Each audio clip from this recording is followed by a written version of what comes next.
I'm Elizabeth Vargas, and this is 2020 in Touch. Kevin Connolly is used to people staring at him. He says he would too if he saw someone with only half a body and no legs racing along the ground on a skateboard. His looks may be out of the ordinary, but his heart and his soul make him anything but half a man. Here's Bob Brown. To many people, as Kevin Michael Connolly traveled the world, he was many things, most of them not even remotely connected to reality. This woman kind of walked up next to me and didn't say hello or anything, just said thalidomide.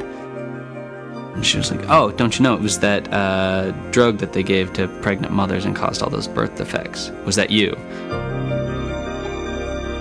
For a couple people, it seemed like a beggar was the best tale to tell about how I got to where I was. By and large, a little kid would instead look at you and just go, "Oh, wow." The reality about Kevin Connolly is much more remarkable than the scenarios people imagine about him. The ride along with him is choppy and a little dangerous, and spiked with good humor. And the journey takes you by places you may think you've been, until you see them through the art of his camera, from an angle he's known for all the 22 years of his life.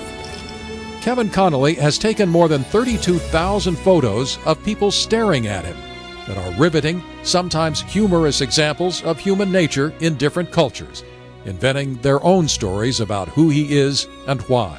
I was born without legs, so people will come up and, they might ask if it's hard being the way I am, or if it's difficult to ski or do any number of activities, and I don't really have an answer.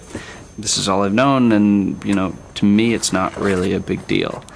I think it was called the sporadic birth defect, which is basically the doctor saying, I don't know what happened.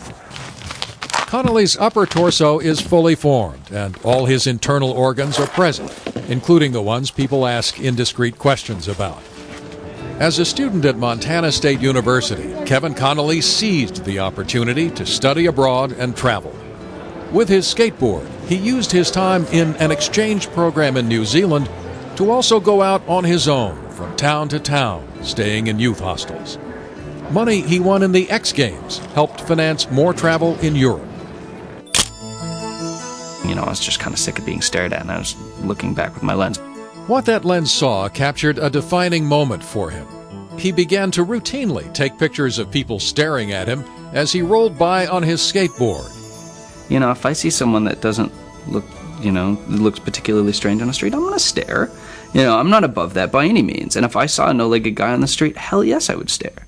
I'm Elizabeth Vargas. For all of us at 2020, we're in touch, so you be in touch.